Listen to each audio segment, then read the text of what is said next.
صحیح شکوک میں سے چوتھا مورد قیام کی حالت میں 3 رکعتوں میں اور 5 رکعتوں میں شک کرے۔ صحیح شکوک میں سے یہ چوتھا مورد ہے، قیام کی حالت میں شک ہو اور 3 اور 5 میں شک ہو۔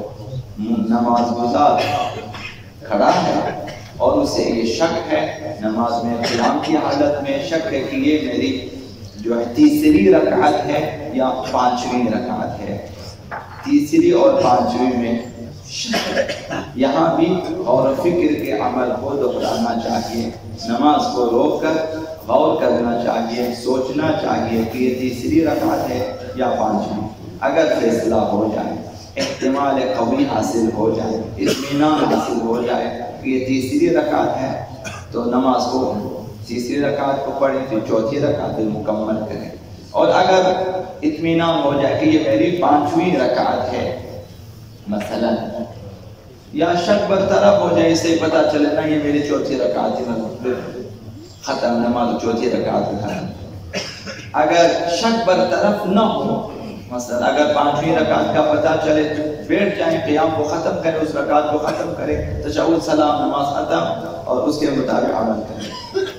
اب اگر شک برطرف نہ ہو سکا، شک باقی رہا کہ یا تیسری رکعت ہے یا 5ویں رکعت ہے، شک برطرف رہا تو پھر 4 پر بنا رکھے کہ چوتھی رکعت بیٹھ جائیں۔ بیٹھیں گے تو وہ قیام ختم ہو جائے گا، جب قیام ختم ہو رکعت ختم ہو گئی، اس کا مطلب ہے آپ چوتھی رکعت پہ بیٹھ گئے، بیٹھ گئے، 4 پر بنا رکھیں، اسے چوتھی رکعت سمجھیں۔ بیٹھنے کے بعد تشہد پڑھے، سلام پڑھے اور نماز کو تمام کرے، اور پھر 2 اور 4 کے شک کے بتائے ہوئے احکام پر عمل کریں گے، یعنی 2 رکعت نماز احتیاط کھڑے ہو کر بجا لیں گے۔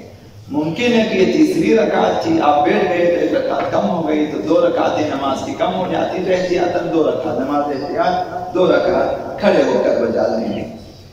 یہ حضرت آیت اللہ سیستانی کے مقلدین کے لیے، جو حضرت آیت اللہ مکارم شیرازی کے مقلدین ہیں، وہ اسی طریقے پر عمل کرنے کے بعد اصل نماز کو دوبارہ بھی پڑھیں گے، اس نماز کو پھر سے دوبارہ سے بھی پڑھیں گے۔ اب حضرت آیت اللہ سیستانی نے فرمایا یہی شک 3 اور 5 رکعتوں میں شک رکوع کی حالت میں ہو یا رکوع کے بعد یا بیٹھنے کی حالت میں پیش آ جائے تو نماز باطل ہو جائے گی۔ یہ 3 اور 5 والا شک صرف قیام کی حالت میں صحیح ہے، باقی حالتوں میں اگر شک برطرف نہ ہوا تو نماز باطل ہو جائے گی۔ قیام کی حالت میں اگر یہ ہو جائے تو آپ 4 پر بنا رکھیں گے، بیٹھ جائیں گے، سیدھا تشہد سلام، پھر 2 رکعت نماز احتیاط کھڑے ہو کر بجا لائیں گے۔ باقی کسی حالت میں اگر یہی شک باقی رہا تو پھر نماز باطل ہے۔ نماز کی خصوصیات میں سے ایک یہ ہے کہ اگر انسان چاہتا ہے کہ برزخ میں اس کے لیے آسائش ہو، گشائش ہو، سہولتیں فراہم ہو، تو یہ نماز کی خصوصیات ہیں، تو نمازوں پہ توجہ دیں۔ نمازیں درست ہوں گی تو آخرت سے پہلے برزخ میں آپ کے لیے گنجائش ہوگی۔ یہ آپ کو پتا ہے اور معلوم ہے کہ برزخ سب کے لیے ایک جیسا نہیں ہوتا۔ تنگی قبر یعنی برزخ میں تنگی ہوتی ہے، وہ جو زمین کا ٹکڑا اس میں اتنی تنگی نہیں ہوتی، اس میں تو انسان کا جسم پڑا ہوتا ہے، مردہ جسم، اس کے لیے تنگی ہو یا نہ کوئی فرق نہیں، برزخ میں تنگی ہوتی ہے۔ بعض لوگوں کے لیے جو ہے جیل جیسے جیل کی کوٹری ہے، چھوٹی سی جگہ مل جائے گی برزخ میں تنگ، وہیں پہ بیٹھے ہیں۔ بعض لوگوں کے لیے ایک گھر جیسا، ایک صحن جیسا، بعض لوگوں کے لیے گلی گالیوں کے لیے شہر جیسی جگہ مل جائے گی برزخ میں۔ یہ گنجائش وسعت ہوتی ہے کہ جب آپ دعا کرتے ہیں خدایا میرے قبر کو وسعت دے، یعنی برزخ میں آپ کو وسعت مل جائے گی۔ بعض لوگوں کو اجازت ہوگی کہ اپنے گھروں میں جائیں، اپنے اولاد اہل و عیال دوستوں کو دیکھیں، وہ آئیں گے دیکھیں گے، جیسا کہ روایت میں ہے کہ کبھی پرندوں کی شکل میں آ جاتے ہیں مردے، اپنے گھروں کے وسن دیواروں پہ بیٹھ جاتے ہیں اور دیکھتے ہیں اپنے عزیز و اقارب کو کہ یہ لوگ کیا کر رہے ہیں، جو مال و دولت میں نے جمع کیا تھا ان میں کیسے مزے اڑا رہے ہیں یہ لوگ، کیا مثلا دیکھتے ہیں۔ بعضوں کی اجازت ہوتی ہے، بعضوں کو یہ اجازت نہیں ہوتی ہے، بس وہیں پہ جس طرح جیل میں بند ہے، برزخ میں بند۔ بعض لوگوں کو جیسے زائرین جاتے ہیں کربلا، انہیں بھی اجازت ملتی ہے کہ جائیں کربلا، جائیں سامرا، جائیں مثلا جو ہے مکہ مدینہ جائیں زیارتوں کے لیے. تو یہ نماز اس میں سر فہرست ہے. اگر نمازوں میں دقت کریں، صحیح احکام کو یاد کریں، صحیح قراءت کو یاد کریں، صحیح احکام کے مطابق اطمینان کے ساتھ نماز اگر بجا لائیں گے تو برزخ میں وسعت مل جاتی ہے. جب تک قیامت ہوگی برزخ میں ہے، اور اچھی خاصی زندگی برزخ میں جو ہے گزارے گی. کچھ مردے برزخ میں مشکلات میں گرفتار رہتے ہیں، پھر اچانک انہیں گشائش ملتی ہے، جیسے جیل سے کسی قیدی کو آزاد کیا ہو، انہیں حکم کی نے آزاد کر دیں. وہ احساس کرتے ہیں کہ ہمارے لیے یہ گشائش، یہ آسائش، یہ سہولت کہاں سے، کیسے فراہم ہوگی. پوچھتے ہیں کہ ایسا کیا ہوا، تو بتا دیا جاتا ہے کہ فلاں تمہارے دوست نے یا تمہاری اولاد نے، بیٹے نے، بیٹی نے جو ہے تمہارے لیے یہ ثواب کا کام کیا ہے، اس لیے وہ اس کی وجہ سے تمہیں گشائش ملتی ہے. تو خیر ان میں بھی سر فہرست نماز ہے. مثلا کسی نے کسی مثلا مردے کی واجب نمازوں کو بجا لایا ہو نیابت میں، اسے وہاں گشائش ملتی ہے.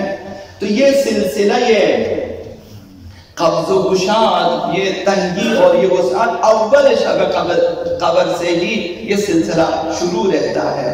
تو جو کچھ بھی اعمال خیر ہم زندہ لوگ مردوں کے لیے انجام دیں، خداوند متعال ہدیے کی صورت میں مردوں تک پہنچا دیتا ہے. تو ایک بہترین عمل جو مردے کے لیے بہت مفید ہے وہ یہ ہے کہ اس کی نیابت میں اس کی نمازوں کی قضا بجا لائی جائے. خیرات سے پہلے، نذورات سے پہلے یہ چیزیں بعد میں قبول ہوتی ہیں، پہلے اس کی نمازیں قبول ہونی چاہیے. اگر ایک شخص فوت ہو جاتا ہے، اگر اس کے عزیز اقارب مثلا اس کے بھائی ہیں، چاچا ہیں، ماموں ہیں، مثلا خالہ ہیں، خالو ہیں، مثلا بیٹے ہیں، بیٹیاں ہیں، داماد ہیں، مثلا جو بھی، اگر یہ سب ان کی نمازیں ایک ایک دن کی نمازیں بھی پڑھیں، اس کے 10-20 دن کی نمازیں اس کی ادا ہو جاتی، ایک ایک روزہ بھی رکھیں، اسی دن اس کے 10-20 روزے مثلا ادا ہو جاتے ہیں، وہاں اس کے لیے سہولت فراہم ہوتی ہے. باہر حضرت آقا امام جعفر الصادق علیہ السلام نے ارشاد فرمایا کہ کیا میت کے لیے ہم نماز پڑھ سکتے ہیں؟ فرمایا کہ نعم پڑھ سکتے ہو. تم لوگ میت کے لیے نماز کرو، مستحبی نمازیں پڑھو، ہدیہ کرو، واجب قضائی پڑھے. مثلا حتی انہو لیکون فی ضیق، مردہ تنگی میں ہوتا ہے، سختی میں، مشکلات میں گرفتار ہوتا ہے. فَيُوَسِّعُ اللَّهُ عَلَيْهِ ذَلِكَ الضِّيقَ، خداوند اس تنگی کو ختم کر دیتا ہے، اسے آزاد کر دیتا ہے، سہولت فراہم کرتا ہے کہ خُفِّفَ عَنْكَ هَذَا الضِّيقَ بِالصَّلَاةِ فُلَانِ أَخِيكَ عَنْهُ. یہ جب اس سے سوال کرتا ہے فرشتے آ کر، بھئی یہ سہولت کہاں سے فراہم ہو گئی؟ تو فرشتہ کہ تجھے اس تنگی سے جو ہے فراغت اس لیے ملی ہے، سہولت اس لیے ملی کہ فلاں شخص نے تیری نیابت میں نماز پڑھی ہے. نیابت میں نماز پڑھی ہے. مثلا آپ نیابت میں زیارت کرتے ہو، جا کے حرم آقا امام حسین میں آپ بیٹھ جاتے ہیں، مثلا ایک زیارت بھائی میرے ماں باپ کی طرف سے مثلا نیابت میں، ان کی نیابت میں زیادہ ثواب ان کے لیے ہو مثلا، یا آپ نمازیں پڑھ لیتے ہیں. تو فرشتے کہتے ہیں کہ فلاں شخص نے تیرے لیے نماز پڑھی ہے، مثلا 2 رکعت نمازیں وحشت قبر اسی رات مثلا جو ہے آپ پڑھ سکتے ہو کہ فلاں شخص.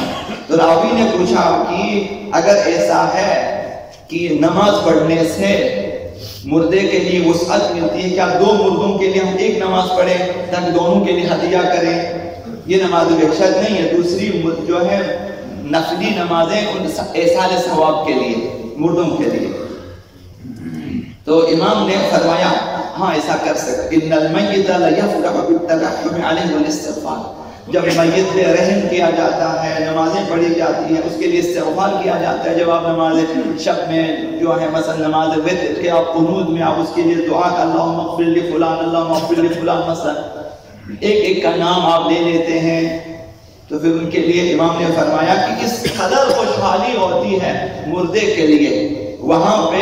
کما یفرح الحی بالہدیۃ تہدی الیہ، جب کسی زندہ شخص کے لیے آپ اچھا سا تحفہ پیش کریں، جس طرح وہ خوشحال ہوتا ہے مردہ وہاں پہ اس سے زیادہ خوشحال